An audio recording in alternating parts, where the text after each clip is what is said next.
Welcome to the Naughty by Nature podcast. I'm Treen, and I'm your reluctant host on this vulnerable ride. This is a show where we talk about what the Christian church told us was taboo through storytelling, humor, and a little role-playing so that we can be born again on our terms. In each episode, I've invited a different comedian to play God in order to help us relate to the big guy upstairs. And I'm using the word God intentionally here. So the word God actually comes from, I learned recently, Germanic pagan roots, and it was originally gender neutral until the Christians got involved. And it actually means to invoke. So, God, are you ready to kick us off? I told you that we had people coming over on Tuesday night. I thought you said next Tuesday. No, night. this Tuesday. God? I think we're God? Yeah, we're Hi. Yeah, well, we're good. Do you want to kick? God, do you want to go or should I go? I'll go. We go in unison. Let's go at the same time. This is episode 2. Good Wife. God, it's so good to have you on the show. And, you know, I'm working through my Catholic Christian upbringing, and I'm not used to having two of you and also, you know, a man and a woman. So I just wanted to give you a second to tell us what's going on here. Yeah, no, we get that a lot. A lot of people obviously have an idea of God as sort of like One guy. Yeah, one guy, like an old man with a beard. Some people think, you know, it's an old woman, but we're actually two people. People think one person could have created the universe, but that is ridiculous. We are married. We're married. Yeah. Oh, wow. We should have led with that. We are married to each other. We're just out here living our best lives, doing the God thing. We've been God forever now. Since the beginning, yeah. Forever, yeah. That makes sense. Well, I have a lot of questions for you on this episode, but I want to introduce our guest for today. So we're here today with Audrey Assad, who is an incredible musician and artist. And Audrey, I just want to give you a second to say hey to me, to God, to our listeners. Hey, God and listeners and Treen. God, I'm so confused because I was raised, I thought you were 3 people. Who's the third person? I'm not sure. I mean, maybe you guys are in an open relationship. I don't know. We Judgment. talked about I don't adding know. a third, but it's kind of like early stage conversation. The Christians would love that. They would love that. But it's they sort really of would. just a third to sort of do things around the house. Like, Yes, a sister wife. yeah, well, neither of us are particularly handy. Having somebody who can install an air conditioner. Yes, that's Y'all created TaskRabbit, so can't you just like... We are rabbit. What is when you is give that- a rabbit a job.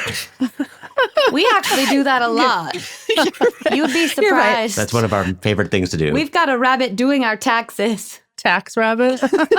Amazing. Well, that aside, I just wanted to share that, Audrey, it is so amazing to talk to you right now because it's a full circle moment for me, seeing that the way that I first heard about you and your music was through my ex-husband, because y'all overlapped in the Christian music world a little bit. And then actually when I was going through my divorce, I listened to your music a lot. So Great to be a divorce soundtrack. That's the first time I've heard that one, but I love it. I'm sorry. No, Is that okay? It's great. It's awesome. I love your it. voice all. got me through some hard Thanks moments. for having me. Yeah. Aw. Before I kick off this episode, I wanted to take the moment to do a quick vibes check. One thing to know about me is that I have struggled with chronic fatigue since I was 28 years old, and I'm addicted to coffee. I've recently discovered Vybes. They're an all-natural energy drink. This one has passion fruit juice. Yum. It doesn't make my breath smell like a dirty little rat, so I'm enjoying drinking them. Check out the Vybes. Vibes are good. The vibes are good here in this can. We're here today to discuss and talk about our former roles as Christian wives. And so, Audrey, my first question for you is, what were you taught to think about marriage growing up? Well, I was raised in a denomination called Plymouth Brethren, and as I shared with you off air, it is exactly what it sounds like. It's sort of like the prequel to is it The Handmaid's Tale? Is that what it's called? Yeah. I think I was sharing, like, I saw bonnets when you were discussing this.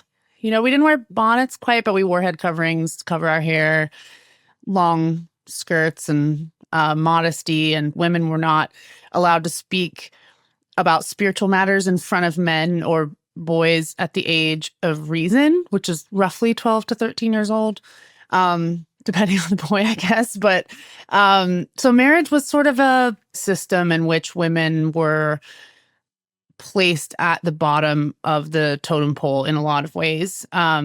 Although they played a huge role in raising the family, of course, men were the spiritual leaders of the relationship and the household. And so marriage was a place where women were taught that marriage would bring order out of chaos and a peaceful life. If you stuck to your role, because it was, quote unquote, God's design, that would be how you would feel the most fulfilled and how you would be the most happy. It was also taught to me that marriage was the only appropriate place for sexual activity of any kind. Can't do that anywhere for life. else. Yeah, it was for life. It was between a man and a woman.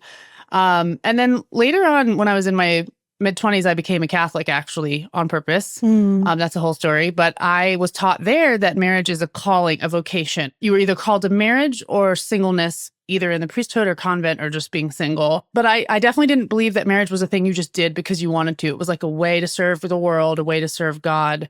Right. And that children were definitely part of that because you needed to proliferate the population of Christians who would continue to kind of go out into the world to create disciples and build the church. And I would say those are the attitudes I had towards marriage before I got married. Ooh. I'm just chewing on. I'm chewing on that. Wow. So wait, age of reason, 12 to 13, you couldn't talk to women anymore after that about, or you couldn't like pray in front of a boy who was that age, because if you did, you'd be usurping his spiritual authority. He had to be the one to pray for the meal. You couldn't lead them in a Bible study at that age. Like you could teach your children, your male children, about the Bible and God without your head covered until they were 12. And then at that point, like it got interesting. It was like it was their job now to sort of take that leadership role. Got it. And so women didn't, like at our church, women did not, we were silent. Our role was silence and it was taught to us that way. And so we kind of just sat there silently with our heads covered while all the men and boys talked about everything. Yeah, it was a very patriarchal environment. Yeah. I also call that environment spooky. Because you mentioned God, what did you learn about us? What was kind of our vibe? Yeah, what did you think about us? Oh, you definitely had like, what are those called? Mutton chops, sideburns? Like that part is true. We do that have part, those. Yeah, that right? part, that's kind of, George Washington era sort of masculinity. We both do have those. We have those. Okay, cool. That was accurate then. That's so good to know that. I would say the vibes were like standard white supremacist vibes. It was sort of like God is the creator of man and man is created to honor God, and women have to cover their heads to not usurp the glory of God and his creation, his primary creation, which was man. And so I just kind of thought you were mainly an authority figure. Interesting. Because, man was a mistake. And we didn't mean to do that. So it's interesting that you guys have made such a big deal about it because it wasn't on purpose. And we don't really care. We couldn't really figure out how to undo. We were like, Yeah. Control, Alt, Delete. Well, I guess thank you.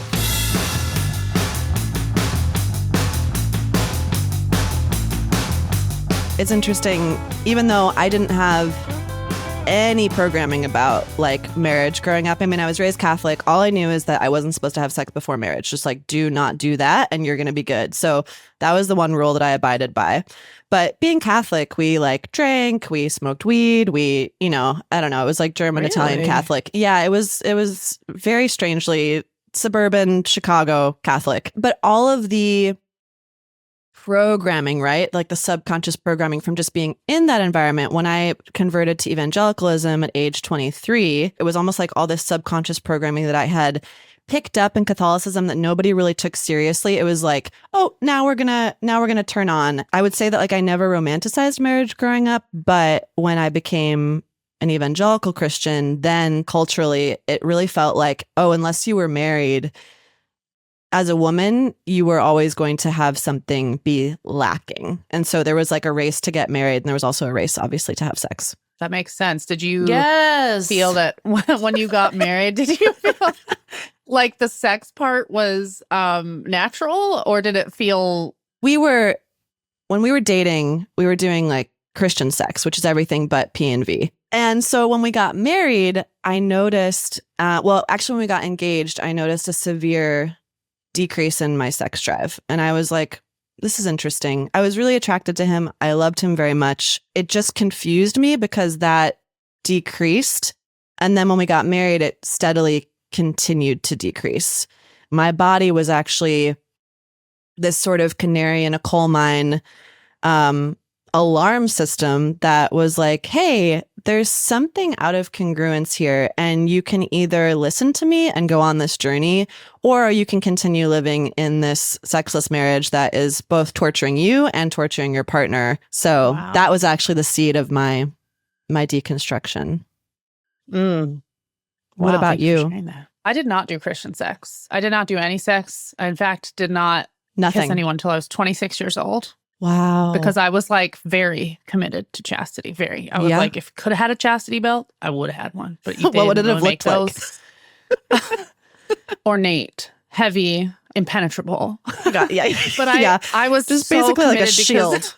I felt terrified of the consequences of any of that. And I felt extremely, I mean, when I say I'm OCD, which you may hear me say, I mean, I've been diagnosed with OCD. And my particular form of OCD is called religious existential spiritual OCD. And so what I tend to struggle with, even in the absence of a religious belief, is a sort of compulsion to cleanse my conscience and to be as pure and right and holy as possible. And I still manage those symptoms. And it's really interesting when you don't have a religion anymore, but you're still obsessed with being perfectly truthful or perfectly well behaved. And so I was that way. I didn't know that at the time, but that was what kept me pure. I was like obsessed with being perfectly like okay and making sure God was pleased with me. And so when I got married, then theoretically all bets are off, right? Like it's allowed now and the chastity belt can come off. But it turned out that like all my neuroses and my fear of it didn't disappear just because I got married. Right. So it was extremely complicated for me, actually, and very, very emotionally painful and confusing. Yeah. And I did not have a good relationship with sex in marriage. And so, well, maybe my body was the canary in the coal mine, but I was so dissociated and so disembodied that I didn't even know how to begin to interpret those signs. I can, in retrospect now, see that my body was from the years and years of repression and the years and years of anxiety attached to it. It was definitely speaking through my experience in sex and marriage, but I didn't know that. I didn't understand that until much later when I started trauma therapy. And it's just so painful. Like we're taught in the Christian, Catholic, patriarchal system that our bodies are sinful, our urges are sinful. So we're just going to repress that. And then there's this day that you get married and you're just all of a sudden expected to flip a switch. It's traumatizing, I must say. Sex was traumatic for me because I just expected something so different. And I had no education, no experience, and all of the neurosis and all of the fear. And it was like, it triggered a lot, you know. But I look at it now as a beautiful thing. It's sort of like, it was painful, but it began, like you said, it was a seed that started the deconstruction because it wasn't what I was promised. And I think that was a good disillusionment. God, I know you said we were a mistake and an accident, but you've obviously designed us for pleasure. And we're just wondering, like, how is sex supposed to work? Well, you really... I would say, sorry to interrupt. Yeah, you should be. I would say... Oh, yeah, keep going. No one's gotten it right yet. Exactly. That's all I was going to say, is that no one's gotten it right. I don't want to reveal too much. It's not really for us to say, but let's just say part of what we did wrong was we just gave you so many holes. And that's on us. You don't actually need all those holes. But since you have them, you know, you might as well use them. You should do whatever you want, however you want it, whenever you want it. And that's not really for us to say, but we did accidentally give you a lot of holes. That part is clear. Thank you. This is a fascinating conversation for us because we honestly know very little about religion.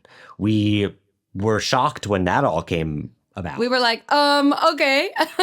You know what I mean? We were like, we were a little embarrassed. We're not people who like it to be all about ourselves. So we were like, oh, who? wow, people are, Me? This is, so we just have so many more questions. The Christianity, evangelical, Catholic, there's so many different words being thrown around. We're honestly not even familiar with all of these words. You've been busy doing a lot of other stuff, like other planets, galaxies. We have a home remodel going on right now. We're redoing our kitchen. I can't even get into it right now, but But we're learning a lot just from. I'm getting an education. We're going to keep it going, and feel free to give us clarity. Honestly, this is great news that given us an abundance of holes, and I'm allowed to use them however I deem fit. So thank you for that permission. Use your holes. Use your holes. I can't wait to find out what these other holes are. I don't know what they are. What are you talking about? Yeah, the deconstruction goes deep.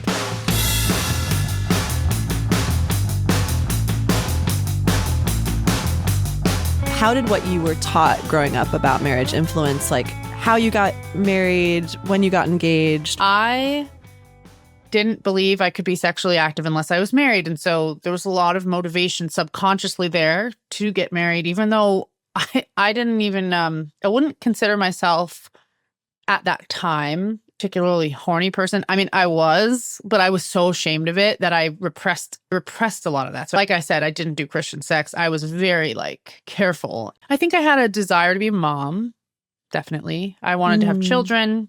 I wanted to be good. And so marriage meant, being good meant being married and having kids and not doing it this unconventional way or exploring sexually outside of that. And so I think that added way more pressure than I realized to the pursuit of the MRS degree, as they called it.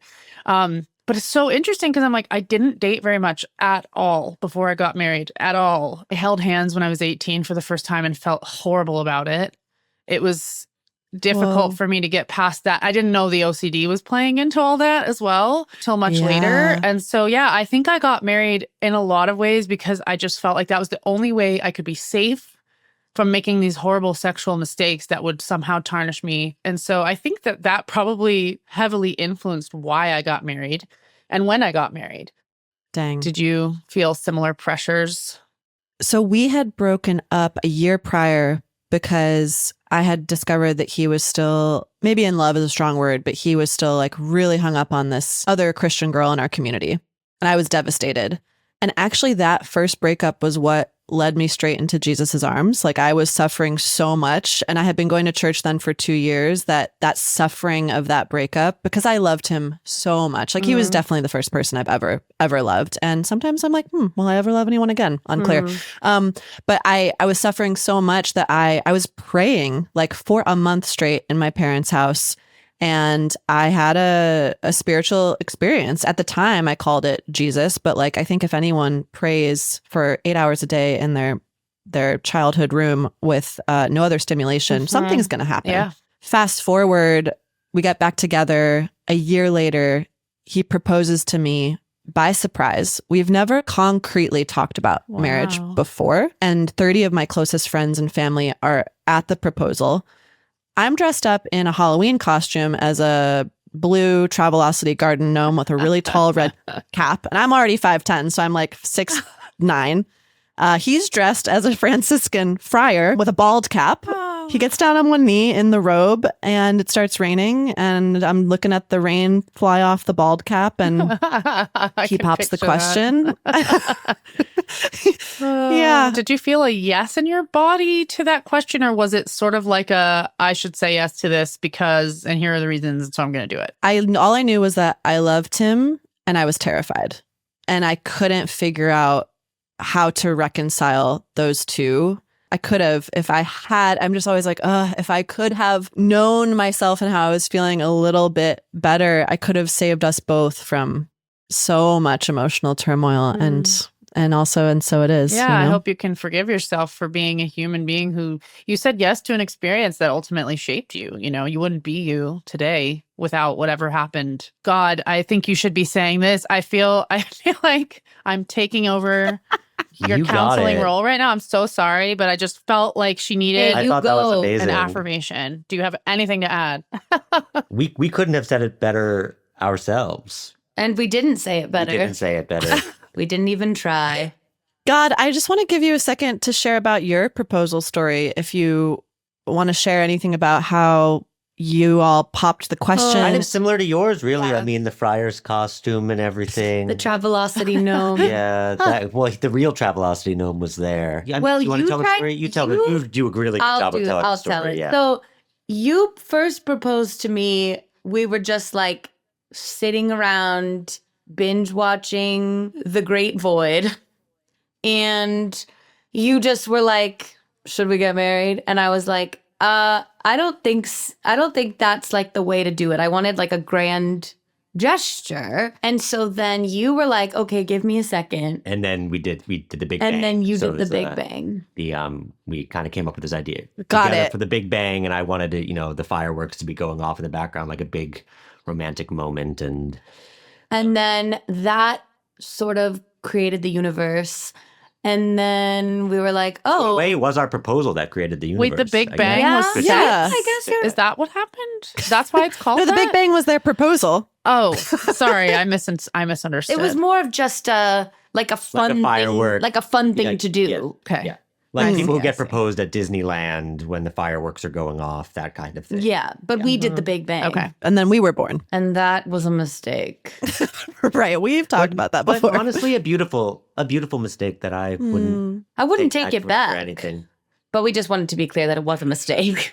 Right. It's been reinforced 4 or 5 times now. Treen, because we know very little about Christianity. Is your proposal Yeah. story, is that pretty common? Is that Is like that the normal? traditional Like- Christian proposal? Oh no. No, I would say no, but it's very common for things like that to happen in my personal life. And many have since happened like that. But no, I would say that's pretty unique.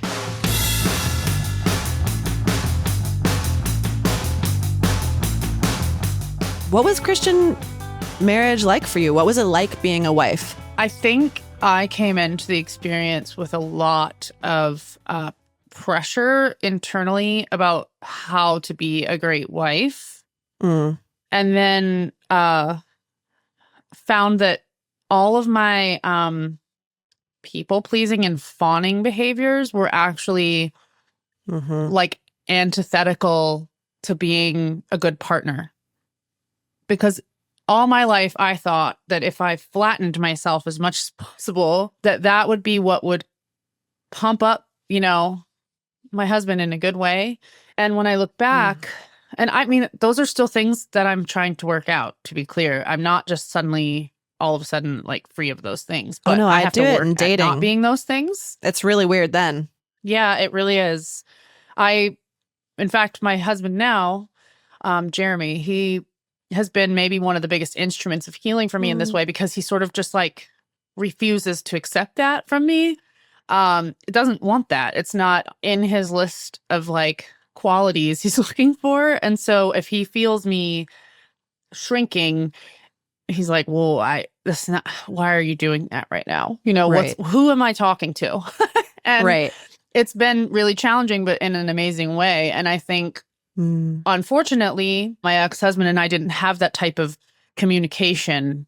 And so it was just very confusing. I was so confused. I was like, I don't understand. I'm doing everything I'm supposed to do. And I sought all this type of like guidance and spiritual counsel. And I had a spiritual director who was also a man and a priest. And, I would like go to him and I didn't have a therapist at the time. He was basically standing in as a therapist without being a therapist, which now I'm like, but I just didn't know any better. And I'd be like, this and that. And he's this way and that way. And he would just kind of always advise me to be meeker, milder, and more Christ-like, in order to like softly encourage this relationship in this certain way. And it really reinforced all the things I came in trying to do, but it never worked. It never worked. Yeah. And then eventually we did get divorced, and it was the best decision that I could have made for myself. Yeah. And I think for him too. I think we both needed to be set free from the shackles of this like Strange little rodeo. compulsory strange ride we were on. Yeah. And yeah, so it was a confusing experience because I did everything right and nothing worked. It's so Yeah, so that was fascinating my experience. you say that, because I was actually raised by my mom and my oma to be a pretty like raging feminist. And then when I converted to evangelicalism and then I got married, again, all this good girl programming, like flattening myself, making myself small. But the funny thing was my ex and I at the time were living in this artist house in Brooklyn with 2 other couples and a bachelor. So I took on this role of like, from my interpretation, housewife, like I was the one, I was living in this artist house of all these other artists, and I saw them self-actualizing and I saw them making their art, and I was like scrubbing the kitchen, and then I would be like mean to the other roommates because I was like cleaning all the stuff, fluffing all the pillows. And so it was really this neurotic like housewife persona came out. And I look back at myself at that time and I'm like, oh my gosh, I would not have liked that version of me. A lot of anger came out in that time as well. But it was because being this modern woman programmed to be this Puritan girl, just did not mesh. And again, it was until I was ready to look at that I could start to detangle, the role that I was playing. But I will say a breaking point for me was we also had marriage counselors, Christian marriage counselors. It was a man and a woman, and they were married. And there was this breaking point where it was 3 years into our marriage and we had not had sex, not even Christian sex. And wow. Yeah, like sexless. I started to question. I was like, do I even have a sexuality? Do I even have a sex drive? Maybe I don't. Maybe maybe I'm asexual. Maybe I'm asexual. And I just remember calling the wife. She told me to just lay naked in bed waiting for him to come home. And it was at that moment that I was like, you don't understand anything about me. There has got to be something else in the world that can support That's bad me. advice. And you just knew. I just knew. I was just going to ask, the marriage counselors were themselves a married couple? They were. Was that? Wow. That's Okay, relatable. Relatable, yeah. What would your advice be? Well, I was just going to ask, did they themselves seem like they had a healthy and good relationship?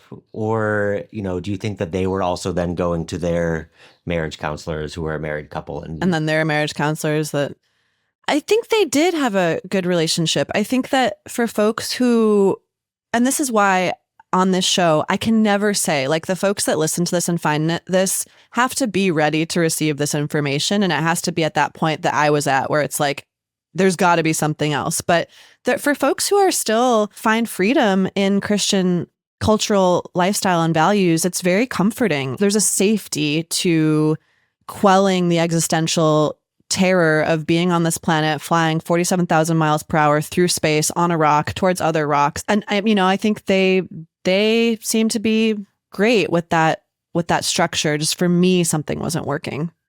Mm-hmm. That makes sense. God, how gender roles in marriage, like, tell us about how your partnership works out. Well, we are a bodiless entity that does have mutton chops and is redoing our kitchen. But almost nothing else, just mutton chops and almost nothing else. No other defining features. It's pretty much just the mutton chops. And I would describe ourselves as mostly genderless. Yeah, gender is pretty boring to us. I'm trying to think if there's any other like dynamics between us that... Well, it's like I picked out the counters. Right. You picked out the cabinets. And I created tigers. Yeah, and I created dogs. And Right, so is that gender? Maybe. That seems pretty fluid to me. But I do think we relate to the idea that Audrey mentioned about people pleasing. We don't want to please people anymore. It's hard as gods to make everybody happy, and we... If there's anything we've learned, it's that no one will ever be happy. Treen, I'm curious to hear more about the house that you were living in at that time. Like, Yeah. How did that all come about? Were you already living there when you began that marriage? Were you... Good question, God. I'm surprised you don't remember it, but you were probably off in somewhere else going about a tour of the Well, what year? other galaxies. What year was that? 2010. 2016. Oh, that's when we were doing that whole backyard reno. Yeah. Donald Trump was also president that year. It was busy. Oh, I've heard it was a busy year. We've been a little bit checked out from politics. We haven't. You've been checked out from politics? Yeah, makes sense. Yeah, we just don't really read the news. Yeah, I mean, we lived together for 1 year as a couple, and then again, as part of our values in this Christian world, we had a pastor at the time who really preached about the importance and significance of doing life communally. And I'm really inspired by my ex for starting this. Like, he was really inspired by that messaging to, as artists, be collaborative and share life together. And so we moved into this brownstone with 5 of other friends. And, you know, some of them were actually not Christian. So that was an interesting dance.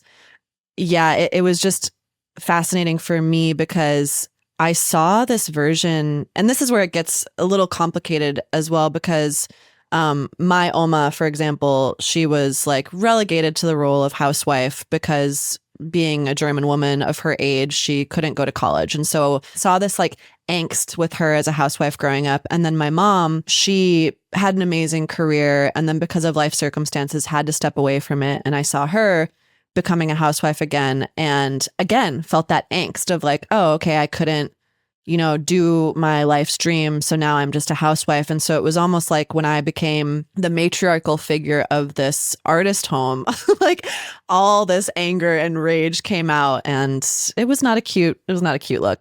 I think anger is so important. It's such a notification on your iOS, like that something is amiss, something is out of alignment. And if we were more able to feel anger and let it pass through rather than shoving it down, I think a lot of relationships would be healthier. A lot of us would feel healthier. Anger finds a way to, it manifests in disease or dysfunction, but it will be expressed, you know. I think anger is amazing. It makes sense that you felt angry scrubbing the floors. Yeah. It makes sense that you saw anger in your female figures in your life.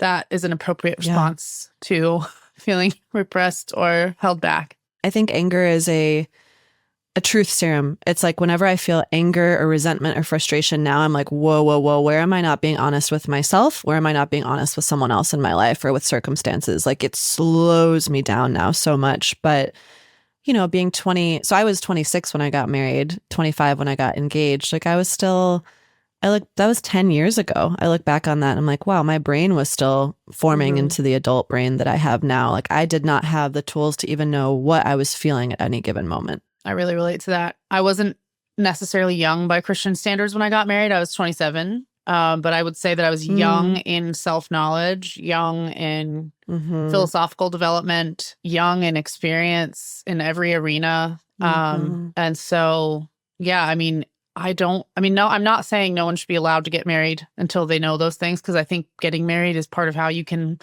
learn those things, whether you get divorced or not. I mean, that relationship is a mirror. It does bring about a lot of opportunity for growth and self-reflection, whether it's permanent or not. But I will say that if I were the me I am today, I would have done a lot of things differently. I just didn't know anything about myself, really. We waited until we were 60 million years old to get married, and I don't regret it. And I think we did each learn a lot from our previous relationships as well. Yes. I was previously engaged, actually, to the concept of time. Oh, that must have been Got it. Wow. Very nonlinear. And what I'm perceiving as male God, who were you previously married to? Also, the concept of time. We were in a throuple. A complicated situation. For me, it was in the past, and for him, it was in the future. It's actually how we met. It's actually how we met. Mutual friend. It's really hard to explain, but it was concurrent. Everything everywhere all at once. It was concurrent, and yet incredible film. We loved that movie. I did too. That movie is you, I think. It's really good. It actually really does describe what our lives are like. We don't get out to the movies often, but that was But we great. did see that.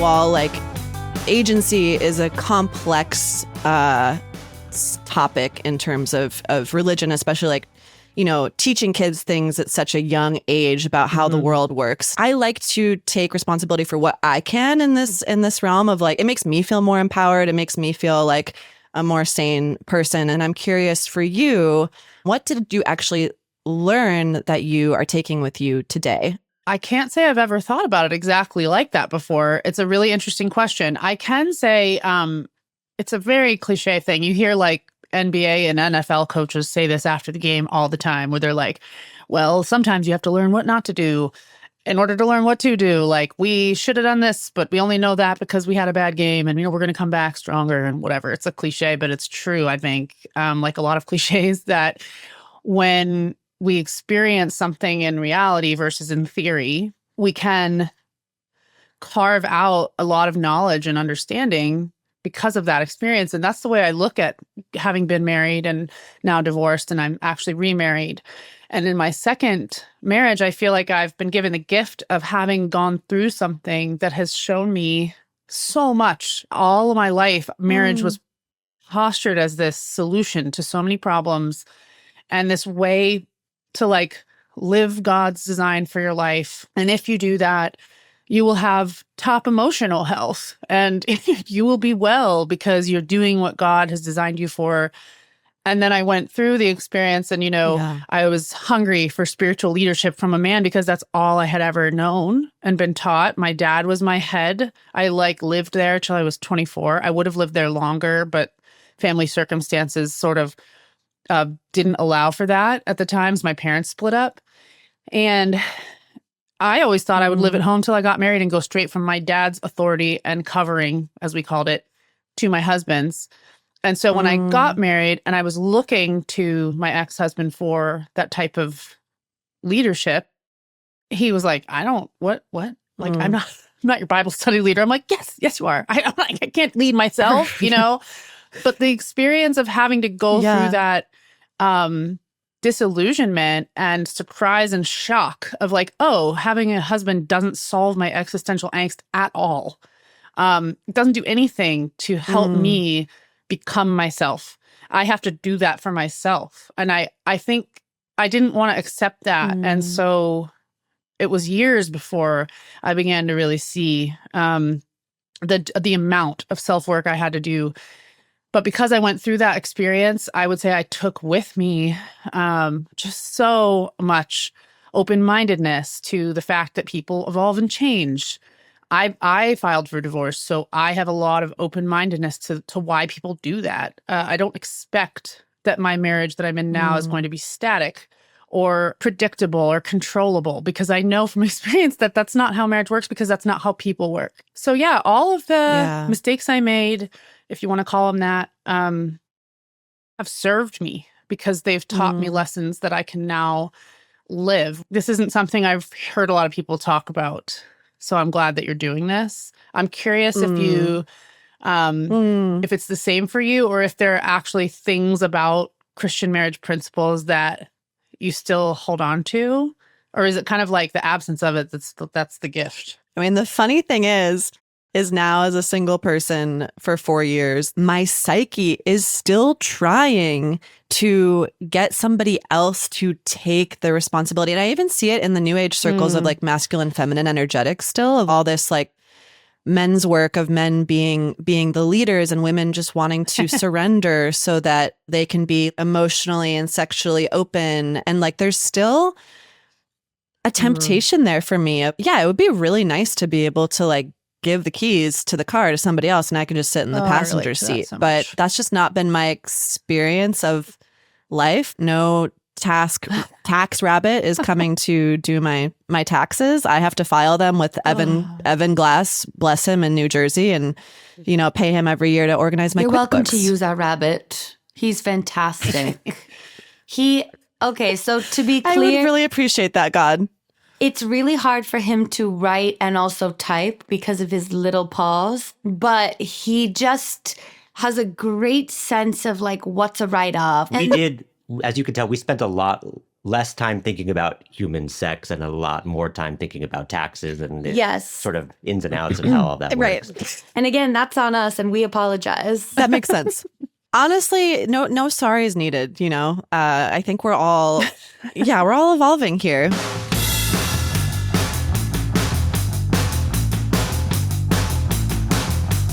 Audrey, what was your relationship with God like at the time? And what is your relationship with God like now that you're remarried? Well, I only experience God while I'm married, so I'm glad you asked that. But I, in between, God's gone. It's just a void. My relationship with God was so anxious and so fraught with confusion because I still couldn't find this kind of elusive sense of certainty and spiritual peace for which I had been sort of searching my entire life. I thought getting married would help with all these feelings of spiritual angst and existential dread that I had, because I would finally be like under the covering of my spiritual leader. So bleak. It didn't help. It didn't help even a little bit. And that was a difficult but a beautiful piece of tough love from the universe, because it was among one of several significant life experiences that ignited ultimately a transformative process of deep spiritual and religious inquiry, which led me to so much liberation and so much through a lot of difficult work and still ongoing painful untangling. Now, I would say, when I met my current husband, I had been through about 3.5 to 4 years of self-work.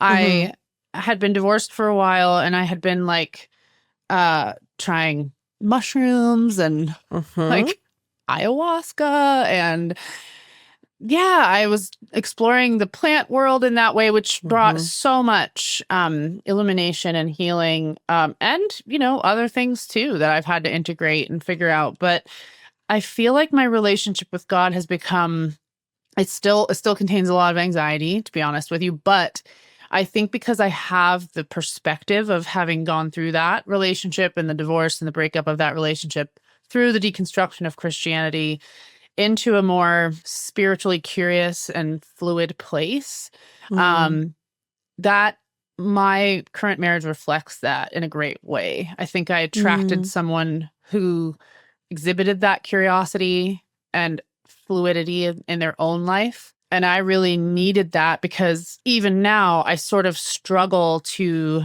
take responsibility for my own self, my own life, my own development. And so instead of attracting someone who would be a foil for that, in the sense of like swooping in and taking over, I've attracted someone who is as curious as I am and even more comfortable with the unknown than I am. I'm not very comfortable with it, but I want to be. I want to be more open to the fact that none of this might even mean anything.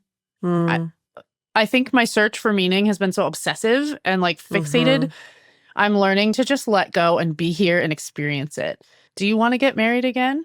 Do you think? Oh, I am trying. I'm like, how do you do it? How do you get anyone to commit to you? I mean, maybe I got to leave Los Angeles. Hinge. Oh, I have tried that.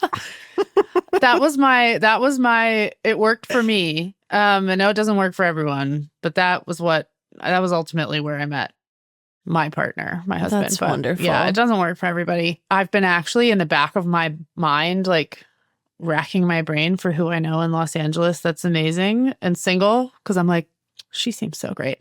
So I'm like, we'll if I think of anyone, as God, I'll be matchmaking. We'll think yeah, about God, could you please do that? That'd be great. God, how do you think marriage is supposed to work? I think there's a problem with your question, and that is that there is no way that it is supposed to work. There is only the way that it works for you. And I suppose if we were to have one advice, if we were to have one advice, it would just be to be good to each other. In marriage or out? In and out of marriage. And as God, that's sort of my whole deal. Be nice. That was beautiful. That was really beautiful. That was Thank beautiful, you. God. I'm crying. I Appreciate you both. Oh no, be careful. When we cry, it rains in Los Angeles. It's about to rain. Yes. Well, God, I just want to say thank you so much for holding space for Audrey and I today to open up this box and And Audrey, thank you so much for being here, for sharing what you did. How can folks find you? How can folks support you? You can find me on Instagram, Okay. Facebook, and Twitter, and TikTok at Audrey Assad. Facebook is Audrey Assad Music, but everywhere else is Audrey Assad. I have a website with some fun things on it as well. And I also have a blog that I really sporadically write with, but I love to write long form. And it's called The Violet Fields. It's thevioletfields.substack.com. And that's where you can hear more Amazing. in-depth things that I'm thinking about or have been through.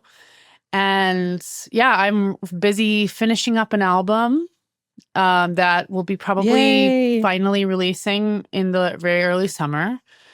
And I have 3 singles out from it already, which are on all the streaming platforms. It's called the Be Still EP. You can find all of that anywhere that you like to stream music. Our beautiful, omniscient commentators today were played by, drumroll please, Rachel Wenitsky and David Sidorov. David and Rachel, can y'all share how folks can find you and what you're up to in real life as a real married couple, by the way? Instagram. Great. Are either of us on Twitter anymore? No. I don't think so. Wow. We are writers living in Los Angeles, California. Oh, we have a children's book series called Good Dogs on a Bad Day. If you have kids in your life, or just anyone who likes Or dogs in your life. or dogs, or just anyone who likes fart jokes, you can purchase those at your local bookstore. Anywhere else that we are, that's pretty much it. Amazing. Walking around dog Walking park around with dog- with our dog Bagel. Their dog Bagel is the cutest. Come find us in person. That's the new cool thing to say on a podcast. Yeah. Come find us in person. I love that. And you can find me on the corner So old of school.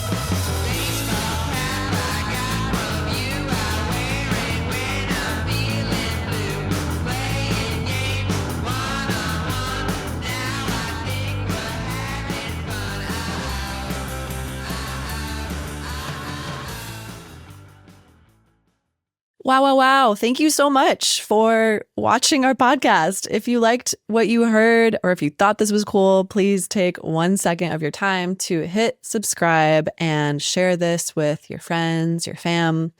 We're also on Instagram at NXNPod, and we'll see you next time.